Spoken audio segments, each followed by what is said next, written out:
Ça fait 3 ans que je ne mange plus de légumes. Est-ce que je vais mourir? Probablement. Bonjour, ici Andy de Santé Carnivore et j'ai l'honneur d'accueillir mon nouveau docteur préféré, docteur Laura Brickman, qui est rhumatologue et qui anime la chaîne Métabomed, là où on casse les mythes sur l'alimentation.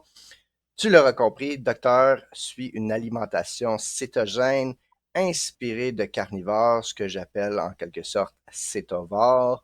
On va donc parler aujourd'hui d'alimentation, mais également d'une chirurgie à la mâchoire qu'elle a subie récemment. Mais d'abord, bonjour docteur. Bonjour Andy, merci de me recevoir sur ta chaîne, c'est un plaisir. Ah ben, c'est moi qui te remercie d'être là. Puis la première question que j'ai pour toi, c'est d'abord, qui est docteur Laura Breckman? Ouh, ça dépend si on va dans les détails ou si je reste très brève. Mais voilà, pour ceux qui ne me connaissent pas, je suis belge, je suis rhumatologue, ça on l'avait déjà dit. Bon là, on a un beau mélange d'accents, hein, ceci dit, entre l'accent canadien et l'accent belge, ça va être assez exotique pour nos amis français à écouter. Excellent. Non, non, mais donc, Moi, je fais pas la différence entre l'accent belge et français. c'est Donc, vrai? Ah, mais ben, oui, apparemment j'ai pas l'accent le plus prononcé non plus de toute la Belgique, donc c'est ça reste encore modéré. Non, non, mais donc voilà, je suis en exercice depuis relativement récemment, hein, parce que on a quand même un cursus qui est très très long en France comme en Belgique, donc je suis rhumatologue depuis 1 an et demi après ma formation évidemment. mhm, Et ça fait déjà un petit temps que je m'intéresse au sujet de la nutrition et de la santé métabolique au sens large, et de manière, on va dire, plus pointilleuse depuis environ 2 ans. Et donc c'est ça qui a motivé d'abord chez moi un changement d'alimentation assez radical, et puis des formations, donc beaucoup de formations un peu officieuses évidemment, sur le domaine que j'ai entrepris personnellement cette dernière année surtout, dans l'idée de pouvoir proposer aux patients, en plus de la rhumatologie, un suivi aussi plus métabolique et plus mhm, nutritionnel. Voilà. mhm. Excellent. Je te pose la question. Moi, je sais ce que c'est, mais j'aimerais ça que, pour clarifier pour tout le monde, qu'est-ce que ça fait exactement un rhumatologue? Ah, mais c'est vaste. Un rhumatologue, ça va dépendre un petit peu des pays déjà, mais dans mon pays, on s'occupe des maladies articulaires, mais aussi des maladies qu'on dit de système. Donc, ce sont des maladies auto-immunes qui concernent plus que les os, les muscles et donc les articulations. Je pense Mhm, par exemple au lupus érythémateux disséminé. Et donc on est amené à gérer à la fois ces pathologies auto-immunes systémiques, comme on les appelle, mais aussi les maladies des os, les maladies des articulations plus classiques. Et alors là, pour la pathologie osseuse, moi je m'occupe des adultes, pas des enfants, parce que les enfants ils ont des maladies très propres à eux, des maladies de la pédiatrie, mais chez les adultes c'est essentiellement dans plus de 90% des cas, l'ostéopénie et l'ostéoporose. Et alors mhm, ensuite, les maladies articulaires, là, il y a deux grandes classes. Il y a aussi des maladies auto-immunes, tout le groupe des arthrites, qui va de la polyarthrite rhumatoïde aux arthrites liées au psoriasis, à d'autres formes d'arthrite un peu plus rares. Et puis, de l'autre côté, on a ce qu'on appelle les maladies dégénératives et fonctionnelles, ou bien alors mécaniques. C'est tout ce qui touche aux tendons, par exemple des tendinites, des tendinopathies. C'est de l'arthrose, et c'est parfois on est amené aussi à gérer de la douleur chronique, ce qu'on appelle un terme un peu fourre-tout que je n'apprécie pas trop, mais la fibromyalgie. Voilà, donc c'est assez vaste quand même. c'est excellent, c'est assez complet, je pense. J'aime beaucoup ta réponse.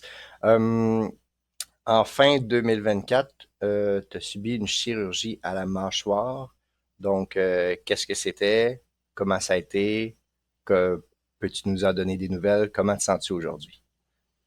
Mais donc ça s'est très bien passé. C'était une chirurgie, j'explique en long et en large dans une vidéo, parce que comme ça avait un petit peu impacté les sorties des vidéos, et puis que ça a modifié mon apparence, je préférais voilà être claire avec ce qui se passait. Et puis surtout, ça a un lien direct avec nos changements d'habitude alimentaire. Donc ça reliait directement le thème abordé sur Métabomède, les thématiques de Métabomède. Et donc en fait, je souffrais d'un recul trop important de la mâchoire inférieure. Donc en fait, une rétrognathie, comme on l'appelle dans les termes médicaux, dans le jargon médical, qui fait que ma mâchoire était trop reculée et trop petite par rapport au maxillaire supérieur. Et donc, il a Mhm. fallu faire une avancée mandibulaire.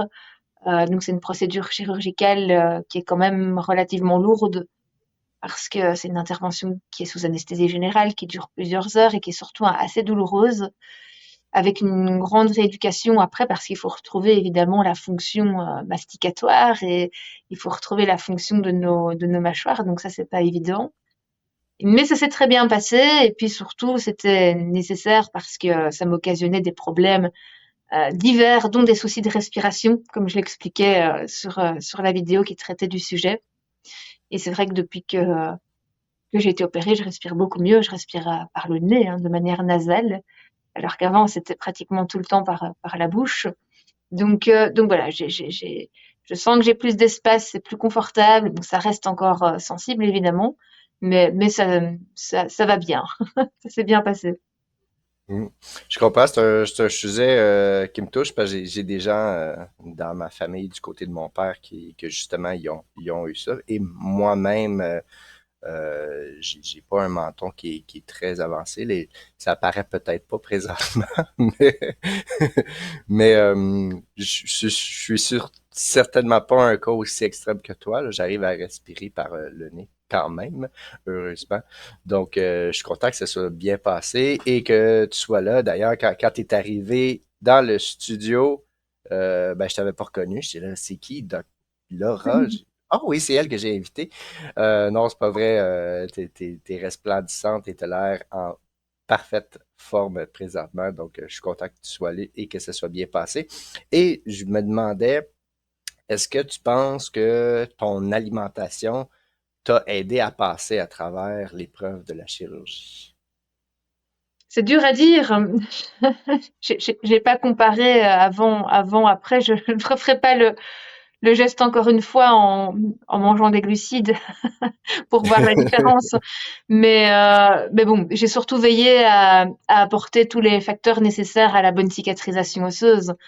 Et bon, c'est certain voilà, il faut un apport protéique suffisant, il faut un apport en minéraux suffisant, avec un tube digestif qui fonctionne bien. Mais bon, moi, essentiellement, dans mon cas, j'ai veillé à avoir un apport de collagène, en fait, assez régulier dans mon alimentation, surtout que les premières semaines, on peut rien manger de solide. Et donc, il faut passer par des mixtures, au départ, très liquides, parce qu'on sait vraiment, c'est même pas aspiré, donc c'est à la seringue entre, entre les deux arcs Mhm. dentaires, c'est pas confortable. Et donc là, c'est vrai que j'ai utilisé beaucoup de bouillon d'os, voilà, pour m'apporter du collagène, pour m'apporter des minéraux et veiller à avoir suffisamment d'énergie. Donc le deuxième volet, c'était manger suffisamment de graisse pour ne pas manquer d'apport énergétique. Donc comme c'était liquide, c'était un petit peu les seuls. Et bon, c'est vrai que j'ai un peu triché, j'ai utilisé quelques préparations de protéines en poudre, ce que je ne fais jamais habituellement. Mais voilà, dans ce contexte-là, il me fallait un apport protéiné suffisant, de bonne qualité, donc bien assimilable, et un apport lipidique associé. Donc j'ai pas eu trop le choix que d'utiliser un petit peu de protéines en poudre. Et puis une fois que cette phase était passée, là je mixais la viande. Voilà, là c'était beaucoup plus simple. Mais c'est vrai que les premières semaines c'est un peu délicat à gérer. Je comprends, puis c'est sûr que l'apport en protéines est quand même très important. C'est pas tout le monde qui est conscient de ça, mais les os, c'est environ 50% de protéines. Donc oui, temporairement, on peut peut-être réduire les protéines, mais pour que les os puissent se réparer, ça en prend quand même, là. Donc, en effet, de manger des protéines liquides, je comprends que tu es triché, je vais te pardonner, Laura, c'est correct. Tu peux vivre correctement avec ça. J'ai une question un peu plus personnelle pour toi. Ça fait 3 ans que je ne mange plus de légumes. Est-ce que je vais mourir? Probablement, très certainement, si je devais rester mainstream, hein. Non, non, non, non. Non, non, absolument pas. Moi, j'en mange peu aussi. Mais à la différence avec toi, je suis pas une 100% carnivore. Je pense que maintenant, vous le savez bien. Mais Mhm, voilà, pour une question de plaisir personnel, parce que je peux me le permettre, que ça passe, que voilà. Mais je choisis évidemment précautionneusement mes végétaux. Et évidemment, il y en a pas des caisses, hein, ça c'est certain. Mais bon. mhm. Non, non, tu ne mourras pas. Je suis persuadée que tu ne mourras pas. Excellent. Ben, un On jour, je meurt vais tous un mourir jour, quand hein. même, là. Oui, oui, oui, oui, oui, ça dépend quand et comment. Ça, c'est une question importante. M- mais ce sera pas par manque de fibres, là. Une carence en fibres, Je ne crois je pas que devrais ce pas sera vivre ça. par OK. constipation mortelle, occlusion digestive Donc, sur ce qu'on appelle en médecine un fécalome, qui est un amas de sel qui stagne tellement dans le tube digestif que ça fait un énorme bouchon dur comme de la pierre, en fait.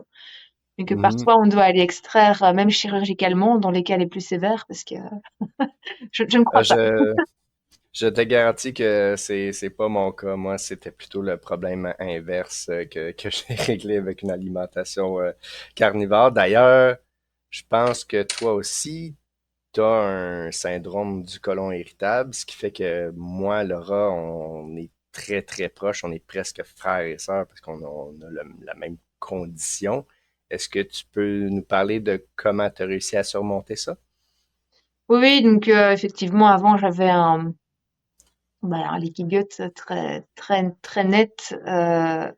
Et en fait, simplement, effectivement, le fait d'être passé en cétogène et d'avoir restreint une immense partie des végétaux et puis d'autres, voilà, féculents, etc., choses, même pas féculents, pardon, légumineuses et choses bourrées de fibres, voilà, insolubles, etc., qu'on peut ingérer. Ça a été assez salvateur et de manière assez, voilà, assez rapide et assez facile finalement. Ça s'est régularisé très facilement. Après la Mhm, période d'adaptation, moi j'avais un transit un peu accéléré du coup pendant cette période-là, mais bon, voilà, il faut le temps que les choses se mettent en place. Mais oui, oui, là, je peux dire que c'est complètement, complètement réglé. Je dois juste rester vigilante encore vis-à-vis des produits laitiers, parce que ça, même sans me rentrer dans des considérations pour contre, je pense qu'il faut appliquer vraiment un conseil personnalisé pour ces sujets-là. Les produits laitiers, c'est vraiment une situation où ça dépendra d'un cas à un autre. On n'a pas de réponse absolue, mais chez moi, ça ne passe pas du tout. En plus, j'ai une thyroïdite d'Hashimoto, donc c'est non. Et puis même des produits laitiers au lait cru, de caséine A2.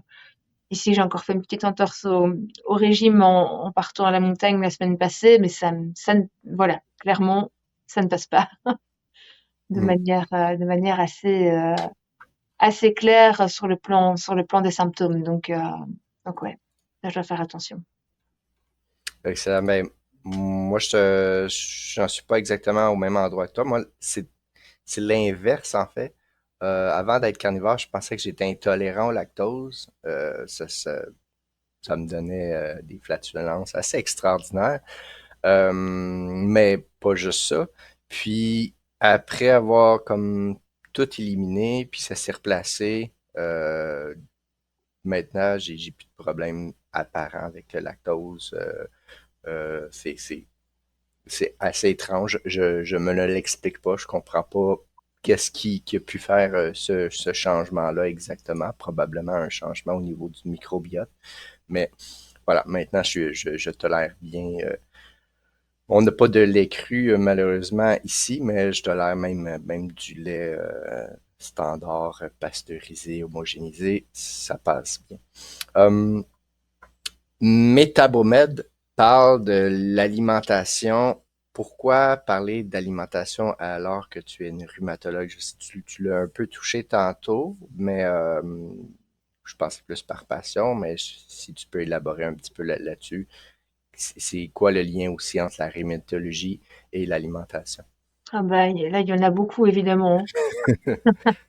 Donc oui, oui, c'est par passion évidemment, mais c'est aussi parce que je me rends bien compte en pratique que c'est un levier essentiel pour aider mes patients.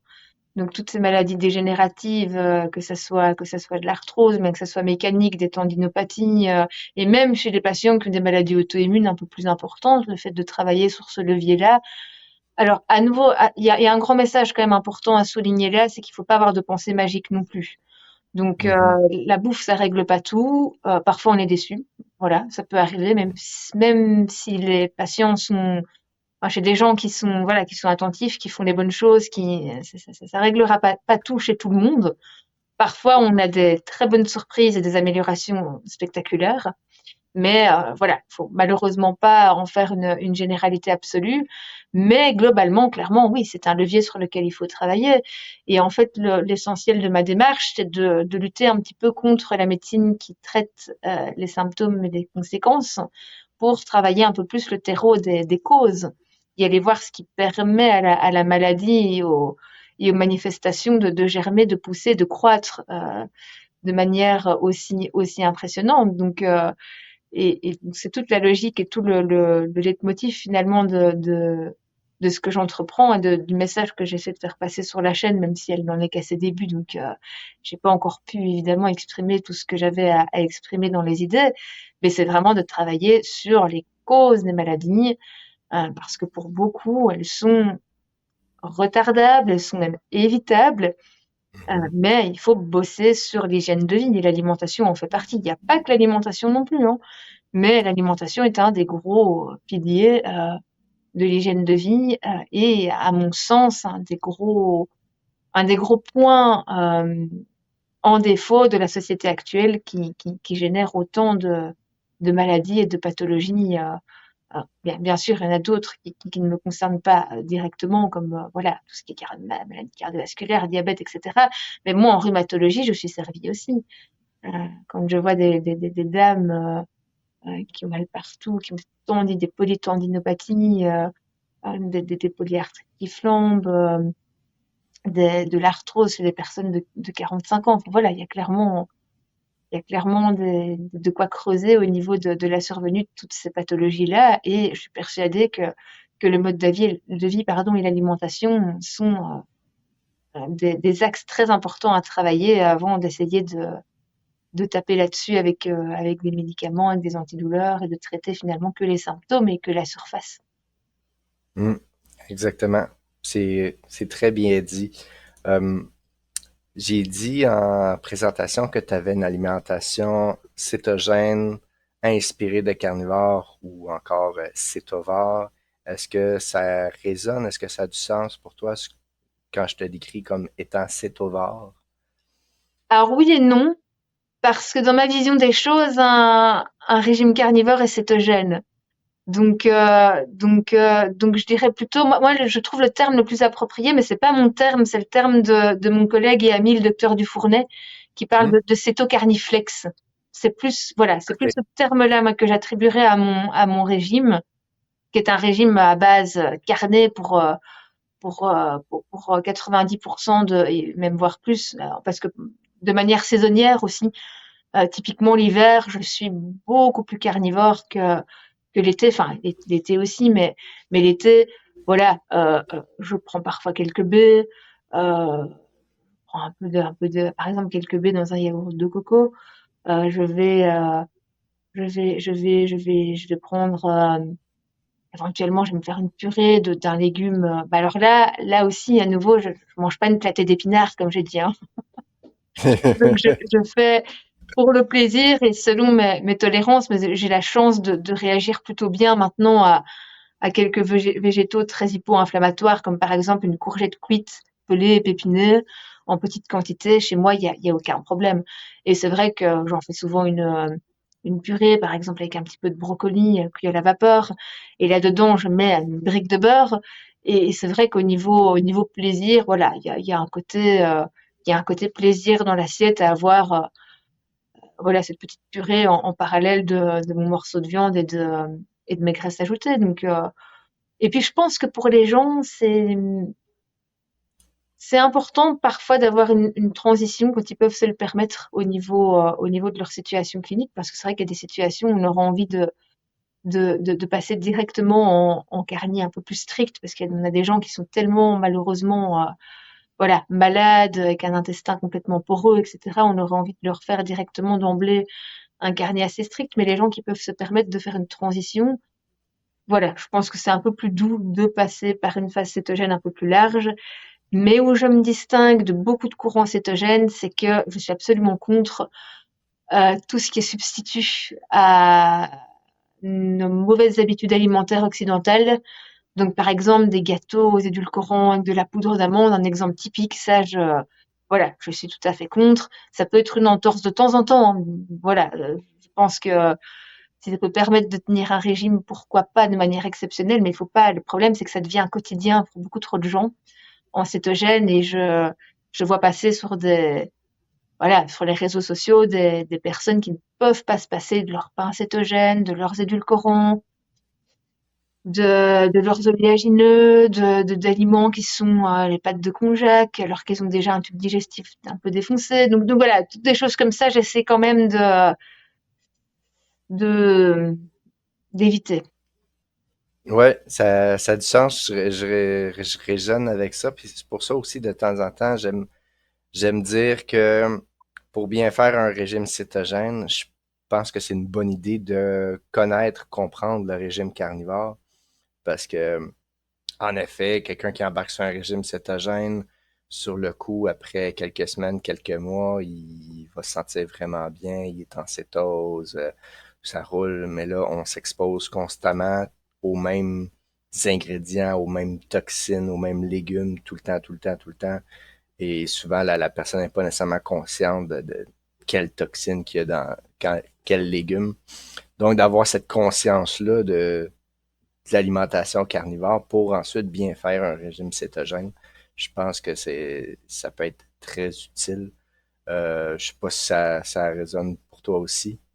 Oui, oui, oui, tout à fait. Mais après, je pense que aucun, parce que parfois, j'ai des carnis qui me disent, mais le carni, c'est plus simple.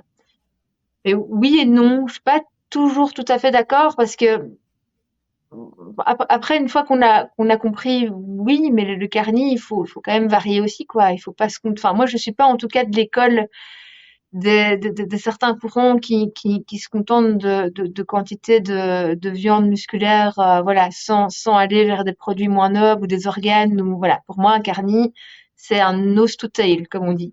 Donc, c'est Mhm. vraiment, en théorie, du nez à la queue.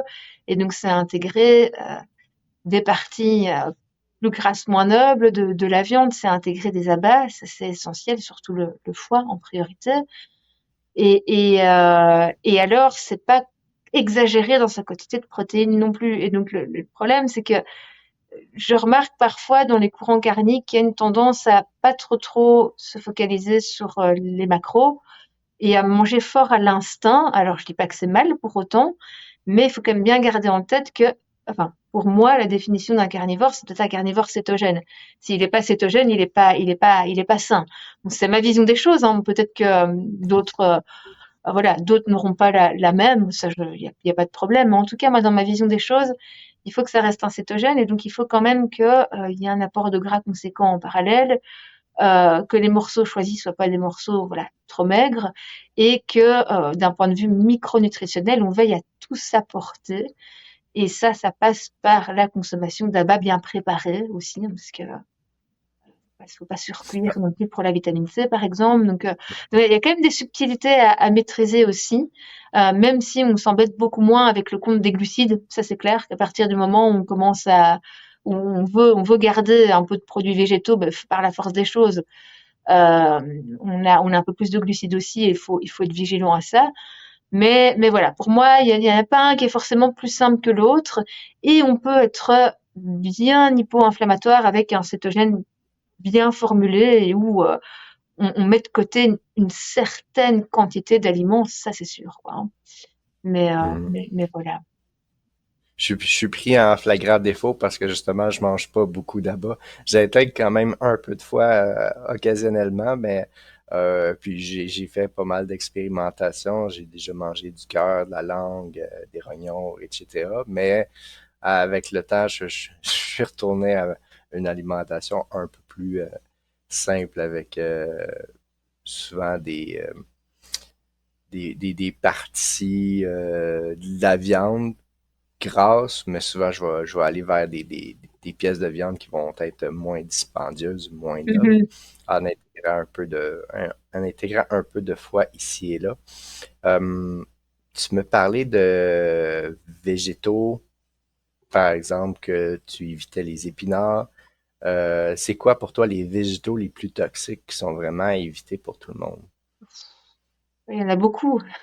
Il vaudrait mieux que tu retournes la question et que tu me demandes quels sont les moins Ah, toxiques, ceux qu'on ah, ben, pourrait tolérer. j'avais cette question-là également, là, mais si tu peux m'en nommer juste trois des plus toxiques, là, ceux qui sont vraiment à éviter, là. Oh là là. T'as déjà nommé les épinards, là. Oui, on peut Ça. mettre les épinards dedans, c'est les fèves crues. Ouais, les fèves, ouais. Ah ouais, non, non, non, c'est compliqué ça comme question. Et puis je parlerais, je dirais les amandes, mais même tout ce qui est amandes au sens botanique du terme en fait, tout ce qui est graines en Mm. fait, tout ce qui est amandes dans le sens plus botanique du terme. Je dirais Mhm. absolument bourré d'antinutriments, bourré d'oméga 6, donc vraiment Ouais, pas terrible du tout. donc les épinards, ce serait à cause des oxalates. Les légumineuses, ce serait pour quelle raison que toi tu les évites? Les lectines ou Oui, oui, oui, les... oui, les lectines, les glucides aussi évidemment qu'elles contiennent, les fibres insolubles. Oui, oui, oui, oui, oui, oui. Et alors certaines fèves consommées crues sont vraiment toxiques. En fait, on peut atteindre donc ce qu'on appelle le favisme, hein, donc cette Mhm. pathologie Les qui peut fèves donner rouges. des anémies, ouais, voilà, qui peut donner des anémies hémolytiques carabinées.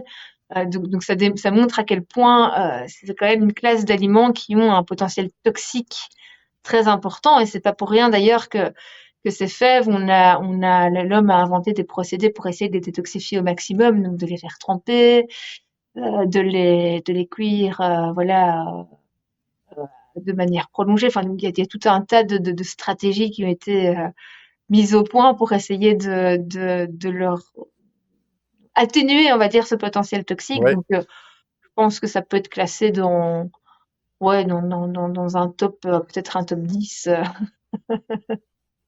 Mm, ouais, mm. Ah, facilement. ah. En effet, moi, à une époque, je pensais que les pois chiches, c'était quelque chose de très sain pour la santé. Finalement, on se rend compte que il y a 60% du pois chiche qui est des glucides, là. C'est vraiment comme des petites bombes de sucre. Oui, oui, Donc, c'est fort tu sais, glucidique. Mmh. ça a l'air inoffensif, mais non, c'est comme de manger des bonbons en quelque sorte. Euh, Inversement, les végétaux que tu intègres, là, ceux que pour toi sont les moins toxiques. Mmh. Alors, ceux que j'intègre assez facilement, c'est tout le groupe des courges, et des Mhm. courgettes. Alors, évidemment, systématiquement pelées et pépinées et cuits. Alors, je les cuis à la vapeur pour essayer de conserver un minimum, voilà, de micronutriments qui peuvent potentiellement un peu apporter. Donc oui, ça c'est vraiment ma base. Je consomme parfois un peu de produits à base de coco, de l'huile de Mhm. coco, rarement, mais c'est vrai que étant une amoureuse des produits laitiers, en fait, moi j'adorais ça, hein. Vraiment, ça n'a pas été évident de m'en passer, mais j'aimais beaucoup les préparations type yaourt, skyr, etc. Donc parfois je prends un yaourt de coco qui est un petit peu fermenté, qui contient très peu de glucides et qui voilà dans sa composition est pas catastrophique du tout. Donc un petit peu de produit de la coco, un peu d'avocat en été. Voilà, j'essaie quand même de pas abuser non plus parce que souvent ils sont importés de très très loin et même d'un point de vue écologique, c'est quand même pas terrible. Ne parlons pas de l'huile d'avocat, ça c'est une vraie catastrophe. J'avais Mhm. lu une Ouais. statistique là-dessus, le nombre d'avocats qu'il fallait pour faire une petite bouteille d'huile d'avocat, c'est hallucinant. Donc ça, je n'en consomme jamais. Et c'est à peu près tout. C'est à peu près tout. Un petit peu de céleri rave. Ça, j'aime encore bien en faire des bâtonnets au four avec un petit peu d'assaisonnement. Voilà, globalement, c'est tout. Un petit peu de chou de temps en temps, cuit aussi, évidemment, hein, ce qui diminue OK. quand même un petit peu le potentiel goitrogène qu'on leur attribue parfois, mais c'est plus quand ils sont consommés crus et régulièrement. Donc, si c'est une fois la semaine, voilà, c'est négligeable à mon sens. Mais c'est tout. Globalement, c'est tout. Et c'est que mon repas du soir où parfois, donc il y a un peu de végétaux le matin. C'est simple. Moi, c'est rébarbatif presque pour ceux qui, qui ne Ben, sont pas, en, c'est toujours deux œufs, deux, trois œufs avec un peu d'ibérique ou, voilà, un petit peu de jambon cru et le midi, c'est toujours un steak haché d'entrecôte avec du foie ou un autre rabat qui a été mixé avec. Donc, et du suif de bœuf. Donc c'est que le excellent. soir, généralement, quand j'ai envie voilà, j'ai une petite envie comme ça, mais bon, c'est rare. En effet, ça fait vraiment pas beaucoup de végétaux au niveau de la Non. variété.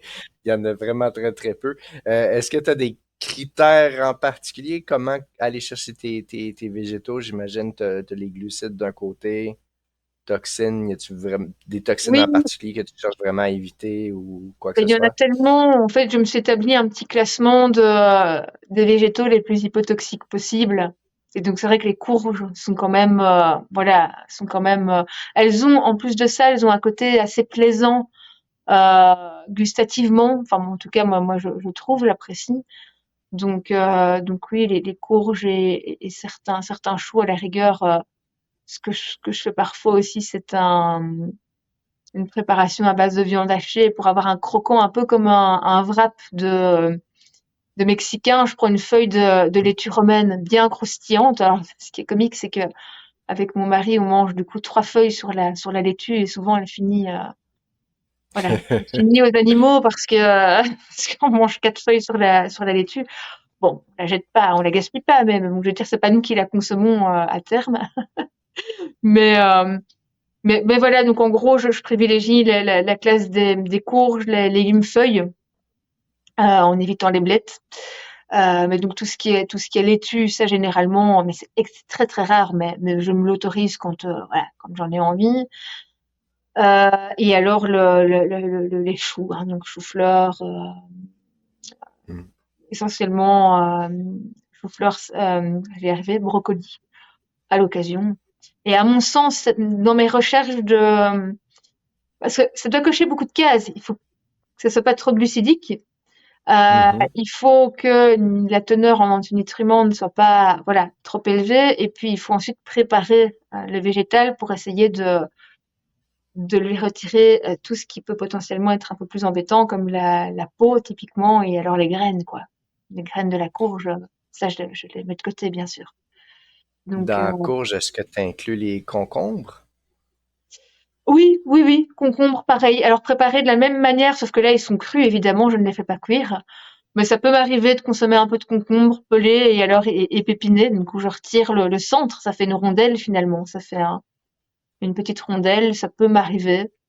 Et puis surtout, OK. l'aspect pratique, c'est que ça peut me permettre en société de préparer quand même un repas qui est, on va dire, plus classique pour, euh, pour des collègues ou pour des amis ou pour la famille. Ça, voilà, poser quelques végétaux sur la table, ça rassure un peu, quoi. Sinon, Les on se gens, sent un ils peu viennent perdu. chez toi, puis il y a un bol de concombre, et Voilà, puis ça les rassure, ça les ah rassure. ben, et excellent. Euh, j'aime à dire qu'on mange de la viande pour vivre, et si on mange des végétaux, c'est par plaisir. Est-ce que tu approuves ça?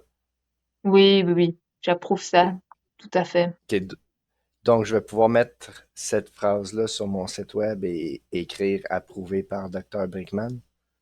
Si tu veux, oui, oui, oui, oui, oui, tu peux l'approuver, il n'y a pas de problème.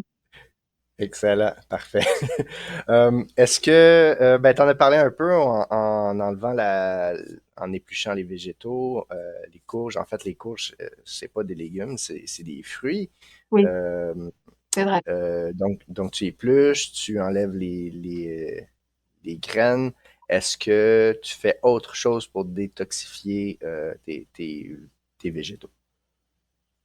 comme Non, la enfin, fermentation. non, non, non, non, ça je ne fais pas. Non, non, ça je m'amuse pas. Je sais que ça peut être un procédé qui permet effectivement, dans certains cas, de diminuer des teneurs en antinutriments. Maintenant, j'en mange tellement peu que je m'amuse pas à lactofermenter ou à c'est de nouveau aller introduire des bactéries pour lesquelles en soi, parce que ça par contre le côté, en fait la fermentation, moi, c'est très simple. Pour moi, il y a deux intérêts qui sont mis en avant. Le premier, c'est diminuer une teneur en antinutriments. Donc pour moi là, ça a du sens effectivement. Mhm, Et la deuxième, c'est avoir un rôle probiotique, si on veut. Et donc apporter certaines bactéries qui seraient, voilà, théoriquement bonnes pour nos intestins. Sauf que pour moi, des lactobacilles, enfin des bactéries lactofermentantes, c'est pas pour notre tube digestif de carnivore. Donc moi, ce mhm. côté un peu probiotique, voilà, je ne le soutiens pas. Alors, je le dis de suite, je ne suis pas du tout une experte du microbiote. C'est extrêmement vaste et complexe, et je pense de toute façon qu'on a gratté que la surface. Donc il faut reconnaître, à mon sens, qu'on nage dans un océan d'inconnus avec le microbiote. Mais certaines personnes ont creusé le sujet beaucoup plus que moi. Je pense par exemple à Roussel en France, hein, qui est assez connu pour ça. Donc je ne suis pas du tout une experte du microbiote, mais ça me semble assez intuitif que c'est pas le type de flore qu'on va rechercher pour notre tube digestif. Donc voilà, moi le côté ensemençage avec des produits fermentés, ça ne m'intéresse pas. Ben, ça a du sens. Je pense que le microbiote, des fois, j'ai l'impression qu'on creuse peut-être un peu trop loin dans le sens que le microbiote, il s'adapte à ce qu'on mange. Donc, peu importe ce qu'on mange, le microbiote s'adapte en conséquence. Donc, de chercher à manger des fibres dans le seul but de nourrir le microbiote, ben, ça fait en sorte qu'on a un microbiote qui s'adapte à manger des fibres. Puis, donc, Oui, et au puis, et puis final, bon, moi, je vais chercher, en fait, de manière un peu plus pragmatique. Je prends la chose de manière plus pragmatique parce que si ton intestin va bien, si le transit est bon, s'il n'y a pas de douleur, s'il n'y a pas de symptomatologie digestive, voilà, une selle bien moulée, bien formée, de la bonne couleur, de la bonne consistance, qui ne fait pas mal, qui est exonérée de manière bon après, par contre, je suis bien d'accord qu'une à deux selles par jour, quand on est en garni et qu'on a viré toutes ses fibres, parfois c'est une fois toutes les 72 heures, ça peut arriver et c'est très bien. 72 pour les Français, j'ai dit à la belge. Mais, OK. donc la fréquence de sel, c'est très très personnel et ça dépend évidemment de son régime. Mais ce que je veux dire, c'est que si tout va dans le meilleur des mondes au niveau digestif, on va pas aller se chercher des problèmes. Et c'est vrai que d'un point de vue général, à partir du moment où on vire tous ces irritants du tube digestif dont les fibres font partie, on retrouve un transit qui est nettement amélioré et qui est beaucoup plus normal entre guillemets. Donc moi je me base surtout là-dessus pour évaluer la santé d'un tube digestif avant de me dire tiens est-ce que c'est vraiment la bonne flore, est-ce qu'il faudrait pas aller chipoter avec telle ou telle chose, voilà. Je pense que quand on retire les irritants, on a déjà fait une bonne partie du travail. Et oui, le microbiote, je m'avancerai pas trop dans des conclusions hâtives parce que, à mon sens, on en sait très très peu. Il y a des choses très intéressantes qui sortent, c'est sûr, mais on en sait encore beaucoup trop peu et ça reste un énorme champ d'investigation à creuser, quoi. En effet, j'ai l'impression aussi que les gens qui se prétendent experts ou connaisseurs du microbiote, c'est simplement parce qu'ils ont quelque chose à vendre. Souvent des probiotiques qui, au final, sont pas nécessairement utiles. Euh, Sinon, j'ai une autre utilité à la lactofermentation, c'est de diminuer la quantité de glucides. Oui, Euh, ah bien sûr, je, oui, oui, oui, effectivement, de fait. je, je, je l'ai fait pour mes enfants. J'ai fait des pommes fermentées pendant 3, 4 semaines. Et puis, parce qu'une pomme, quand même, sur un régime cétogène, c'est assez, à la limite, peut-être une pomme dans la journée, si on consomme aucun autre glucide, ça peut passer. Mhm. Mais une fois fermenté, ça diminue quand même considérablement Oui, la teneur en fibres. bien Mais sûr. au final, mes enfants, ils ont aimé ça la première fois, la première pomme qu'ils ont mangée. Puis après ça, ben, ils voulaient plus manger les autres pommes. Donc, j'ai fait ça un peu pour rien. Mais c'est quand même quelque chose que j'explore, pas pour moi, mais pour mes enfants. Oui, Euh, oui, je pense qu'au niveau vraiment intérêt, réduction des toxicités entre guillemets et réduction des glucides, ça c'est intéressant, hein, je trouve aussi effectivement. Effectivement, mhm. mais bon, moi, je n'apprécie pas forcément le goût, voilà. Moi, je ne le fais pas personnellement parce que je n'apprécie pas ça, mais oui, je comprends que ça puisse avoir de l'intérêt.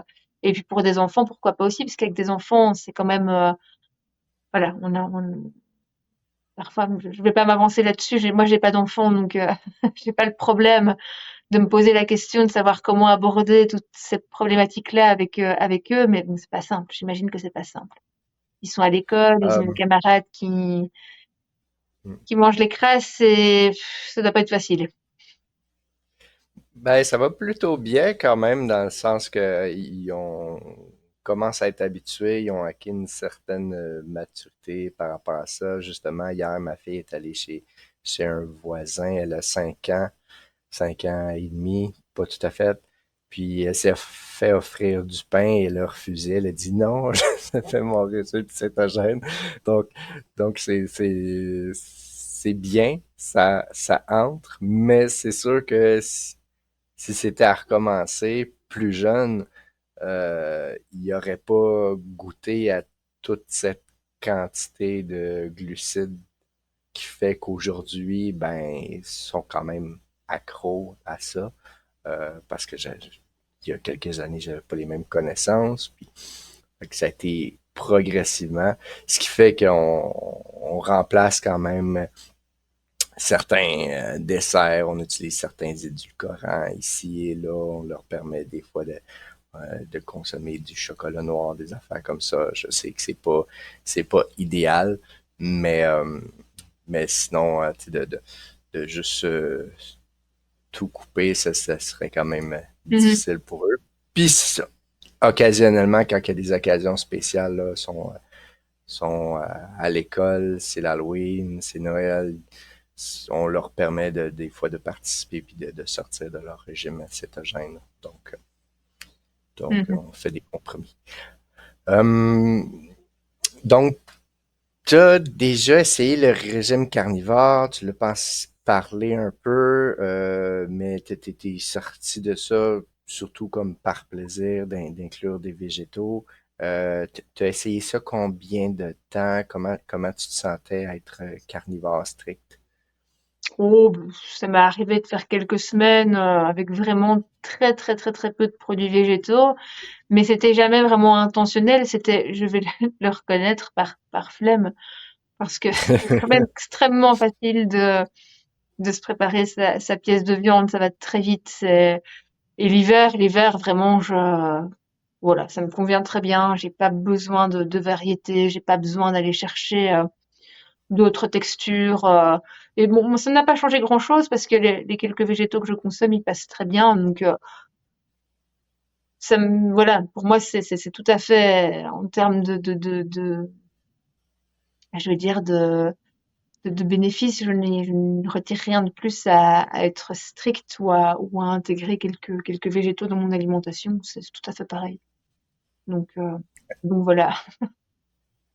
Excellent. Ouais, ça a du sens. En fait, tu l'avais déjà bien abordé le sujet aussi. Sinon, j'ai une blague pour toi. Euh, Comment qu'on appelle un rhumatologue carnivore?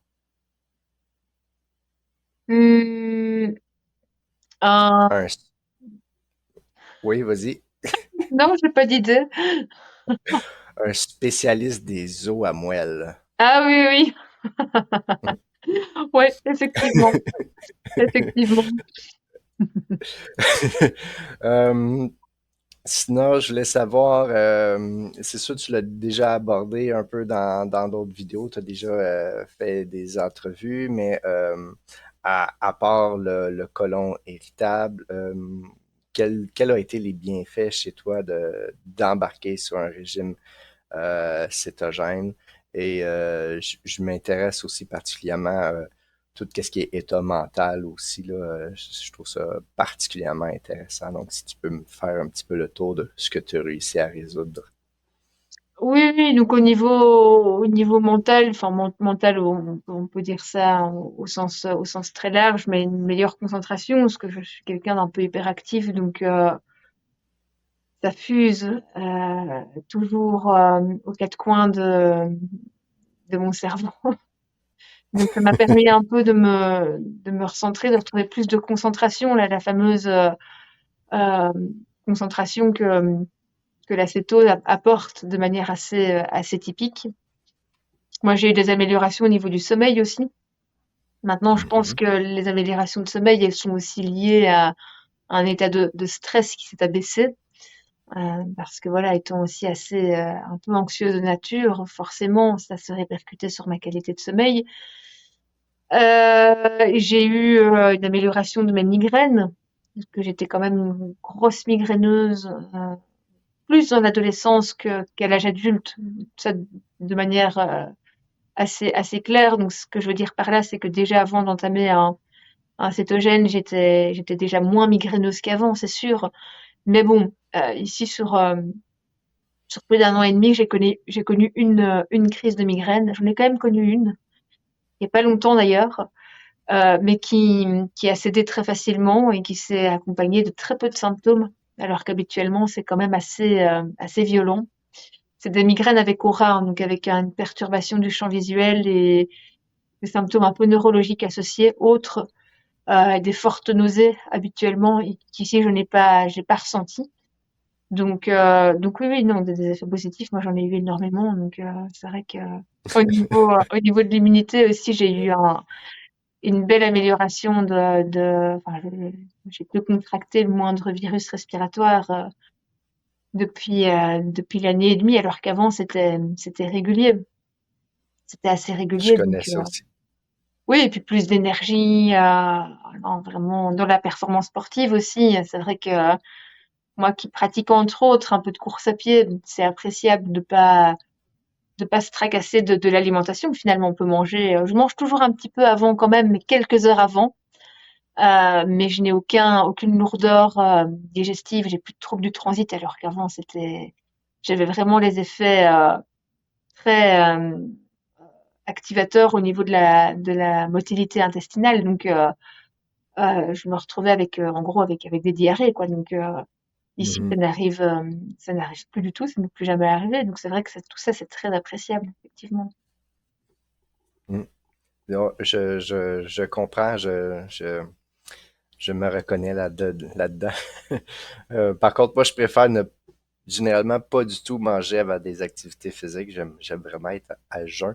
Est-ce que c'est quelque chose que tu fais également de jeûner avec ton régime cétogène? Alors, jeûner avant l'activité physique, oui, ça m'est déjà arrivé. Par contre, je ne pratique pas le jeûne, ou je l'ai fait une fois sur 48 à 72 heures, mais je dois quand même rester prudente dans ma situation parce que malgré tous mes efforts, je reste quand même avec un poids un petit peu en dessous de mon poids de forme.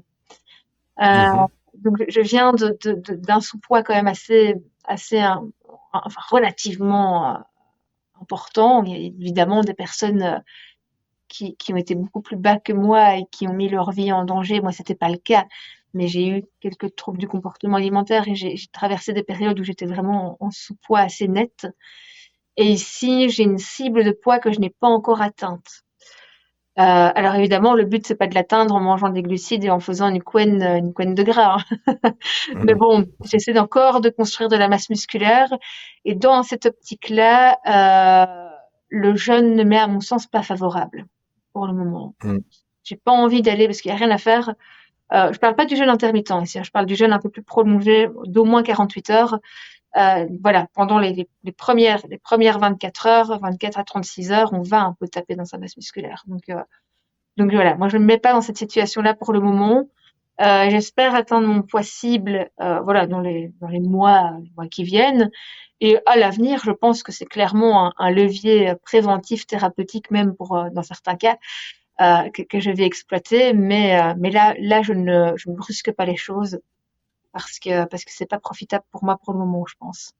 À la rigueur, je pensais commencer par un jeûne gras, voilà, en me disant que ça peut être un entre-deux, mais à partir du moment où j'aurais gagné encore quelques kilos. D'accord, je comprends. C'est très bien. Sinon, à part l'alimentation en tant que rhumatologue, est-ce qu'il y a d'autres conseils que tu donnes dans la vie en général que, par exemple, l'exposition au soleil, Ouais. exemple? En fait, j'ai défini mes 5 axes de travail sur Metabomed, et c'est des axes que je vais conserver pour mes futurs patients. Donc, il y a évidemment l'alimentation qui est un axe très important, mais là-dedans, j'ai défini aussi l'environnement. Et donc, l'environnement, là-dedans, il y a plusieurs branches. Il y a effectivement l'exposition à la lumière du soleil, mais il y a aussi la désexposition aux toxiques potentiels. Donc c'est clair que si on veut être complètement optimal au niveau du lifestyle, il vaut mieux vivre en campagne que vivre en ville, par exemple. Je prends un exemple un peu bête, mais voilà, il faut éviter les polluants environnementaux. Donc là, c'est très vaste, hein, je ne vais pas rentrer dans le détail. Il faut même aller jusqu'à éviter des formes de pollution auxquelles on ne pense pas en premier lieu, mais je l'ai vécu personnellement, la pollution sonore. Donc, j'ai vécu Mm. près d'un aéroport pendant quelques années, et il est prouvé, il y a des études qui sont bien faites là-dessus, que le niveau de cortisol qui est sécrété chez une personne qui vit en périphérie de, de, d'une source de bruit assez permanente du genre un aéroport est plus élevé que celui d'une personne qui est dans un environnement calme. Donc ça, voilà, c'est aussi des choses. Bon, après, c'est pas les priorités, là, parce que les gens, malheureusement, parfois, ils n'ont pas le choix. On ne choisit pas toujours avec précision où on habite, et je vais pas conseiller à mes patients qui vivent à côté d'un chemin de fer de déménager, bien sûr. Mais bon, je veux dire, si on veut être tout à fait complet, il y a ce versant environnement qui est tout à fait euh, voilà, auquel on a plusieurs embranchements, plusieurs axes. Ensuite, il y a tout le côté de la mobilité et de l'activité physique, du mouvement, même s'il ne faut pas forcément aller courir un marathon, hein. C'est parfois 15 minutes, une demi-heure d'exercice bien ciblé de mobilité articulaire, de renforcement, éventuellement un peu d'endurance plus cardiaque si on le souhaite, c'est déjà très bien. Et puis, donc l'alimentation, ça j'en ai parlé. Et puis, il y a un axe aussi un petit peu plus mental, plus gestion de l'émotion, déconnexion, gestion du stress, notamment vis-à-vis de l'activité professionnelle. Voilà, donc il y a aussi tous ces aspects-là qui sont intéressants à intégrer. Et alors, le dernier, et non des moindres, c'est le sommeil, évidemment, où là, Mm. il y a un énorme boulot à faire, d'autant plus que mon mari est pneumologue et spécialisé dans les troubles du sommeil, donc il connaît bien ça aussi, même s'il n'a pas tout à fait la même approche qu'un psychiatre ou qu'un neurologue, qui sont aussi qui, qui, qui, qui ont la possibilité aussi de se spécialiser dans les troubles du sommeil, et qui le voient évidemment beaucoup plus sous un axe métabolique et neurologique ou neuro-hormonal qu'un pneumologue qui s'occupe beaucoup plus des causes, on va dire, mécaniques des troubles du sommeil, donc les apnées du sommeil, etc. Donc c'est un peu différent, mais évidemment, le sommeil, c'est un axe hyper important. Et là, il y a de quoi faire aussi, hein. Je le mettrai en deuxième position après l'alimentation quand même. Oui, tout à fait. Je suis parfaitement d'accord avec ce que tu dis. Euh, Puis justement, j'essaie de faire de l'exposition à l'environnement avec mes enfants, entre autres. Puis quand je vais au parc avec eux, la première chose que je fais, c'est que je leur fais enlever les souliers pour qu'ils puissent marcher pieds nus dans l'herbe, dans le sable. On essaie également d'exposer le plus possible leur peau au soleil, qu'ils prennent du soleil. Puis je vois souvent les autres parents qui, au contraire, couvrent au maximum leurs enfants. Ils sont habillés en manches longues, pantalons longs, avec un chapeau, avec des souliers. Euh, Puis j'ai l'impression qu'ils me jugent parce qu'au contraire, nos enfants sont pas nus dans le parc, là, mais sont bien exposés au soleil et pieds nus. Eh, Est-ce que je fais bien de faire ça, de laisser les enfants marcher pieds nus, justement? Euh, Ah oui. J'imagine que c'est quelque chose que tu es en mesure de répondre. Oui, oui, oui, oui, tout à fait. Et puis donc, à mon sens, il y a deux problèmes avec le chaussage. Le premier, c'est la statique du pied. Donc, on n'a quand même pas un pied qui est fait pour être tout le temps, voilà, amorti, soutenu. Et donc, je pense que ça affaiblit l'arche plantaire, ça affaiblit la musculature fine du pied, et ça peut, bon, pas chez tout le monde, mais ça peut mener à des soucis à terme. On voit des affaissements de voûte, on voit, voilà, on voit des pathologies qui, à mon sens, peuvent être liées, je peux pas faire des liens à 100% dans tous les cas, mais peuvent être liées au chaussage un petit peu extrême. Par exemple, dans la course à pied, il y a eu une mode, il y a quelques dizaines d'années, de très gros drops. Donc le drop, c'est vraiment le, le, la compensation qu'on va mettre au niveau de l'arrière-pied, du talon, parce qu'il y avait Mhm, cette pensée, ce courant de pensée qui disait qu'il y avait beaucoup de chocs qui étaient générés par le talon dans la foulée, et que du coup, ça pouvait générer des problèmes articulaires, tendineux, etc. Et donc, il y avait cette mode de vraiment la chaussure ultra droppée, pour soi-disant amortir, alors que maintenant, on en revient, on se rend compte que c'est plus la foulée physiologique et au minimum médio-pied qui est quand même la plus adaptée en théorie pour les coureurs. Donc, on en va jusqu'à pousser le curseur à l'extrême opposé du drop et à proposer des chaussures ultra minimalistes maintenant, qui sont presque des chaussettes pour protéger, on va dire, des agressions physiques. Évidemment, si on court sur un sentier et qu'on se ramasse des pierres dans le pied ou des objets coupants, c'est pas souhaitable, donc c'est juste une protection mécanique, mais on ne touche plus à la répartition du poids sous la voûte plantaire. Donc ça, c'est une première chose. Et puis la deuxième chose, bon, là, on n'a pas de très très bonnes études qui ont prouvé ça. On a des case reports essentiellement, mais voilà, là on s'attaque au grounding, à la mise à la terre. mhm. Et en tous les cas, moi je ne vois pas le mal à circuler les pieds au sol. Euh, voilà. Au contraire, donc si on a l'occasion de le faire, autant le faire. On n'a pas d'évidence pure et dure que ça peut aider à soigner tel ou tel mot. Il y a des case reports qui ont été faits beaucoup sur de la cicatrisation de plaies, en fait, pour le grounding. Mais OK. je trouve ça intéressant et je trouve qu'il y a une logique au niveau scientifique et au niveau euh, plus physique. On se charge, effectivement. D'ailleurs, la preuve en est, on ramasse des décharges électriques quand on a l'occasion de décharger cet excès d'électricité qu'on a accumulé. Et donc, il y a une certaine logique à se dire, bah, tiens, si tout le règne animal effectivement les pieds directement au sol et ne se charge jamais de cette manière-là, potentiellement, chez l'homme, ça pourrait avoir un effet délétère. Parce qu'on s'isole tellement avec nos semelles en caoutchouc qu'on est tout le temps constamment chargé alors qu'on ne devrait pas l'être.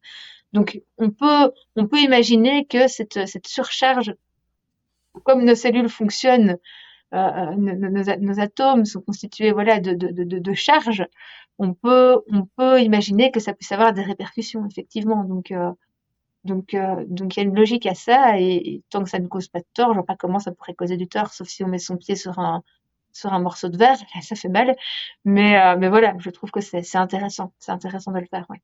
Moi je le fais personnellement. Ben, je l'ai fait personnellement aussi. J'ai eu une housse d'oreiller qui était mise à terre. J'ai pas vu de différence par contre, fait que j'ai fini par m'en départir. Mais c'est un sujet que je trouve intéressant et que je trouve que ça a du sens. Mais j'ai l'impression que des fois, peut-être sans même le savoir, c'est possible que je fasse de la mise à terre. Peut-être qu'avec mon bureau, par exemple, qui est en bois, peut-être juste en y touchant, ça fonctionne aussi. Donc, c'est un peu difficile de voir peut-être que mon environnement fait en sorte que je le fais déjà par inadvertance également, ce qui expliquerait que j'ai pas vu de différence chez moi personnellement. Mhm. Donc, Mais alors, je pense que c'est... Oui, vas-y. Il faut un peu se méfier de toutes ces nattes de mise à la terre. Enfin, en tous les cas, en Belgique et en France, j'avais eu l'occasion d'en discuter avec un électricien et Mhm. qui m'avait un petit peu mise en garde par rapport à des courants de décharge qui pourraient passer par le système électrique par lequel on branche ces dispositifs-là. Et donc, voilà, si on voulait le faire correctement, il faudrait se relier à la terre de manière Ouais. artisanale. Bon, ça, c'est compliqué à réaliser, surtout quand on vit à l'étage. Il faudrait déplier tout un système. Donc ça, moi, tous ces systèmes à brancher, je m'en méfie beaucoup. Euh, Mhm. je m'en méfie beaucoup. Je préfère aller circuler pieds nus dans mon jardin régulièrement. Là, c'est tout à fait subjectif, mais ça m'apporte un certain apaisement, je vais dire, qui n'a peut-être rien à voir. C'est peut-être juste le fait d'être au contact de l'herbe, d'avoir la sensation d'avoir un petit peu ça porte un nom, hein, mais le fait d'entrer en contact avec les pieds, avec des surfaces un peu irrégulières, ça fait une sorte de massage, ça fait des sensations qu'on n'a pas l'habitude de sentir. Et quand on est sensible de ces zones-là, voilà, ça apaise. Ça apaise, c'est peut-être juste ça, c'est probable.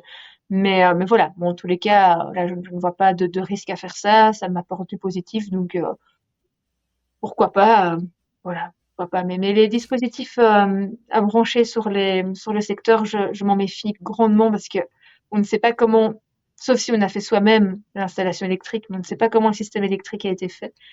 Et Mhm. on pourrait devenir une antenne plus qu'autre chose en faisant ça. Donc, je m'en méfie. Ah, c'est vrai que quand je me couchais le soir dans mon lit, j'entendais la radio. Non, non, mais ouais, ouais, Mais de marcher pieds nus dehors, je le fais assez régulièrement l'été. L'hiver, par contre, je m'en abstiens. C'est plutôt froid. Sinon, ben, en fait, ça fait le tour de mes questions et je sais que tu avais environ 1 heure à m'accorder. Donc, voilà, on arrive à 1 heure.